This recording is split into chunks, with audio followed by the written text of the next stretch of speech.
वेद बातमीचा, लढा सत्याचा, निर्भीड पत्रकारितेचा, राजकारणातील महत्त्वाच्या बातम्यांच्या अपडेटसाठी आजच आपल्या YouTube. नमस्कार, आपण पाहत आहात वेद बातमीचा. बँड वाजवत शिक्षण घेतले, अभिषेक झाला क्लास 1 अधिकारी. घरची हलाखीची परिस्थिती, वडील बँड पथकात वाद्य वाजवून कुटुंबाचा उदरनिर्वाह करणारे, आई मोलमजुरी करणारी. अशा प्रतिकूल परिस्थितीत बँड वाजवत शिक्षण पूर्ण करणाऱ्या कोंढवड येथील अभिषेक सीताराम चव्हाण यांनी महाराष्ट्र लोकसेवा आयोगाच्या परीक्षेत घवघवीत यश मिळवले आहे.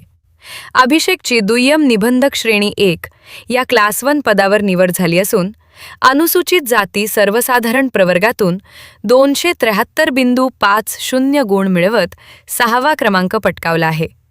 विशेष म्हणजे त्यांनी दुय्यम निबंधक, ग्रेड 1 PSI, STI आणि AO अशा 4 पदांच्या परीक्षा उत्तीर्ण केल्या आहेत. अभिषेकच्या यशामागे आई-वडिलांचे कष्ट आणि आजी-आजोबांचे संस्कार आहेत. आर्थिक अडचणी असूनही त्यांनी अभ्यासातील सातत्य कायम ठेवले. शिक्षणासाठी स्वतःही बँड पथकात काम करत त्यांनी परिस्थितीशी संघर्ष केला आणि अखेर स्पर्धा परीक्षेत यश मिळवले.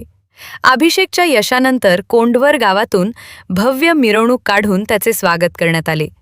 आमदार अक्षयदादा शिवाजीराव कर्डिले आणि झरेकाठीचे माजी सरपंच विशाल परमार यांनी त्याचा सत्कार करून अभिनंदन केले.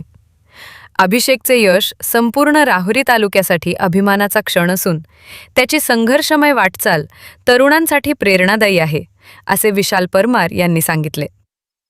बँड वाजवत शिक्षण घेणाऱ्या अभिषेकने जिद्दीच्या जोरावर क्लास 1 अधिकारी होण्याचे स्वप्न साकार केले आहे.